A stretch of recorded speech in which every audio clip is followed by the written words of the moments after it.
సహకార రంగంలో రాష్ట్రంలో ప్రతిష్టాత్మకమైన ది ఆర్యాపురం కోఆపరేటివ్ బ్యాంక్ను అభివృద్ధి బాటలో నడిపించడంతో పాటు 75,000 మంది ఖాతాదారుల ప్రయోజనాలను కాపాడుతూ నీతిగా నిజాయితీ నిబద్ధతతో పనిచేసే పాలకవర్గాన్ని ఎన్నుకోవడానికి అందరూ సహకరించాలని పలువురు వక్తలు పిలుపునిచ్చారు.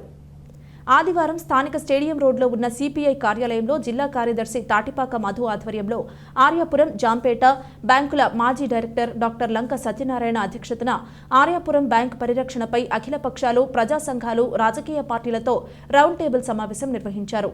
మాజీ ఎమ్మెల్యే వైసీపీ నాయకుడు రౌతు సూర్యప్రకాశరావు, కాంగ్రెస్ సిటీ ఇన్ఛార్జ్ బోడ వెంకట్, నగర అధ్యక్షుడు బాలేపల్లి మురళీధర్, పిడిరగోయి మాజీ sarpanch Narava Gopalakrishna, Jampeta bank director Mahanthi Lakshmanarao, PCC అధికార ప్రతినిధి కొవ్వూరు శ్రీనివాసరావు, ఎన్ఎస్యుఐ రాష్ట్ర ప్రధాన కార్యదర్శి గట్టి నవతారకేష్, జట్లు సంఘం నాయకులు హాజరయ్యారు.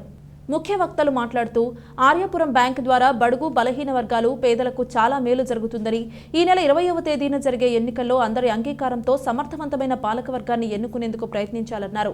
ఎన్నికలు జరగడం వల్ల బ్యాంకు సొమ్ము 40 లక్షల వరకు ఖర్చవుతుందని, దీన్ని నివారించడానికి అందరూ సమన్వయంతో పనిచేసి మంచివారికి అవకాశం కల్పించేందుకు కృషి చేయాలని కోరారు.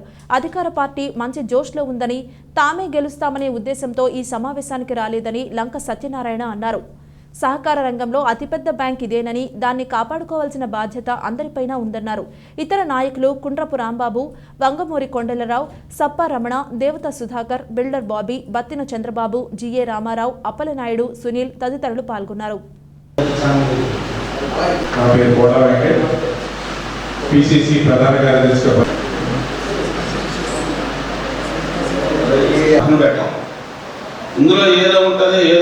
అర్బన్ బ్యాంకుల్లో ఆర్యాపురం బ్యాంకు చాలా అగ్రగామి. శత వసంతాలు 100 సంవత్సరాలు దాటిపోయి ఈరోజు కూడా దేదీప్యమానంగా వివిధ జిల్లాల్లో దాని బ్రాంచ్లు పెట్టి కొన్ని వేల మంది నుంచి ఇంచుమించు నాకు తెలుసు 70,000, 80,000, 90,000 మెంబర్షిప్ కూడా జాయిన్ అయ్యి 70,000 ఉన్నటువంటి బ్యాంకు. అటువంటి బ్యాంకుని మరలా పరిరక్షించుకొని మంచివాళ్ళు సమాజంలో మనం చూస్తున్నాం. పెద్ద పెద్ద కార్పొరేట్ బ్యాంకులు అనుకున్న వాళ్ళు కూడా వేల కోట్ల కుంభకోణాలు జరుగుతున్నాయి. కానీ మరి పేదల పక్షాన్ని నిలబడేటువంటి బ్యాంకుని కాపాడుకోవడంలో రేపు జరగబోయేటువంటి ఎన్నికల్లో 20వ తారీఖున జరిగే ఎన్నికల్లో ఇప్పుడు ఉన్నటువంటి అఖిలపక్ష సభ్యులు అందరూ మరి వారి యొక్క వాయిస్ చెప్తారు.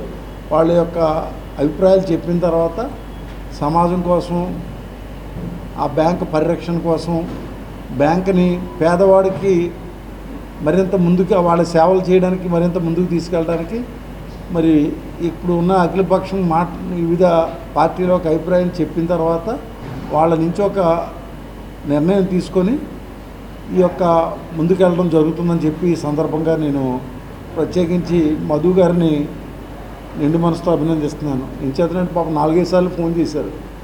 ఫోన్ చేసి ఇలాగ అఖిలపక్షం వేస్తున్నాను అంటే ఏదో అంటారు. సహజంగా నేను గతంలో నేను ఉన్నప్పుడైతే నేను కాంగ్రెస్ పార్టీలో ఎమ్మెల్యే కాకముందు అయితే అఖిలపక్ష కన్వీనర్గా నేనే ఉండేవాడిని. ఆ రోజు ముల్లపూడి సూర్యనారాయణ గారు కానీ, చింటూరు ప్రభాకర్ చౌదరి గారు వేసి అన్ని పార్టీలు రెస్పెక్ట్ అందరూ వచ్చి ఒక ప్లాట్ఫామ్ మీద ఒక మంచి వాతావరణం రాజమండ్రి ఒక సంక్షేమం కోసం, అభివృద్ధి కోసం ముందు. రాజమహేంద్రవరం చారిత్రక నగరం.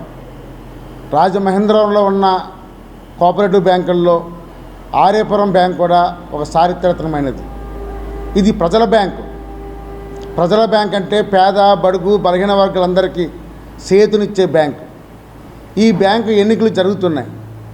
ఒకటే ఇక్కడ అఖిలపక్షంగా ప్రధానమైన ఉద్దేశం ఏంటంటే ఈ బ్యాంకు వచ్చే బాడీ ఏదైతే ఉందో పాలక మండలి, ఇది నీతి, నిజాయితీ, నిబద్ధత గల వ్యక్తులతో ఉండి బ్యాంకు 78,000 సభ్యుల ఖాతాదారులతో వారు మెరుగైన సేవలు చేయడం కోసమే ఈ బ్యాంకు లక్ష్యం. దానికోసమనే ఎన్నికలు లేకుండా అందరూ కలిపి దాంట్లో అన్ని వర్గాల వారు ఉండి, అన్ని రాజకీయ పార్టీలు మిలుగుతూ ఉండి ఒక శక్తిగా ఈ రాజమండ్రి ఆర్యాపురం బ్యాంకుని పరిరక్షించుకోవడం కోసమే ఈరోజు రౌండ్ టేబుల్ వేసాం. ఒకటే కోరుతున్నాం, ఇది ఈ అఖిలపక్ష ప్రధాన ఉద్దేశం. రాజమండ్రి నగర ప్రజల కోరిక ఆర్యాపురం బ్యాంకుని పరిరక్షించండి, ఇది నీతిగా నిజాయితీగా పరిపాలించండి, డబ్బును దుర్వినియోగం చేయకండి. దానికి అందుకని అఖిలపక్షం అడుగు బిగించాం. మేము అందరం ఆలోచించి ఒక నిర్ణయం తీసుకుని ఏకగ్రీవంగా ముందుకెళ్తామని తెలియజేస్తున్నాం. 3వ తారీఖు నామినేషన్ 12వ తారీఖున విత్తనాలు, 12వ తారీఖున స్కూల్కి, 11వ తారీఖున విత్తనాలు, మళ్ళీ 20వ తారీఖున ఎన్నికలు నిర్వహించబడతాయి. ఆ రోజున ఎన్నికలు అయిపోయిన తర్వాత లెక్కి ప్రారంభించి బహుశా మరుసటి రోజుకి రిజల్ట్ వచ్చే పరిస్థితి ఉంది. మొన్న 2013లో ఎన్నికలు జరిగినవి. ఎన్నికలు జరిగిన తర్వాత 5 సంవత్సరాలు అయిన తర్వాత మళ్ళీ ఎన్నికలు నిర్వహించలేదు. నామినేటెడ్ బోర్డులే అధికార పార్టీ ఏదైతే ఉందో ఆ పార్టీ ఆధ్వర్యంలోనే 3 బోర్డులు నిర్వహించడం జరిగింది.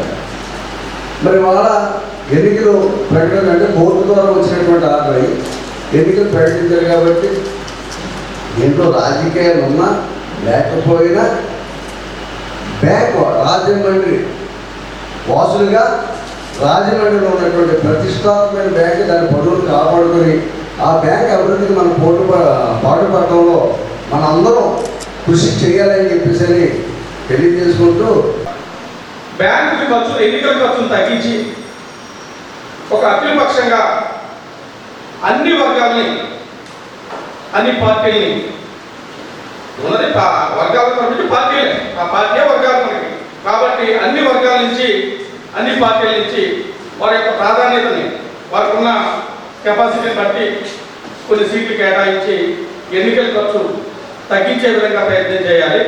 అదేవిధంగా అంటూ ఏదైనా నాన్ కార్యక్రమం చేసి లాస్ట్కి ఆ ప్రాతినిధ్యం ఇవ్వకుండా అధికార పార్టీ మరియు ఒకరు చేస్తే కాంగ్రెస్ పార్టీ ఇండియా కూటమి తరఫు నుంచి కమ్యూనిస్టులు కూడా కలిసి వస్తే దేవత వల్ల బెల్ట్ కట్టడానికి అయితే మేము సిద్ధంగా ఉన్నాం. ఇలా కాకపోయినట్లయితే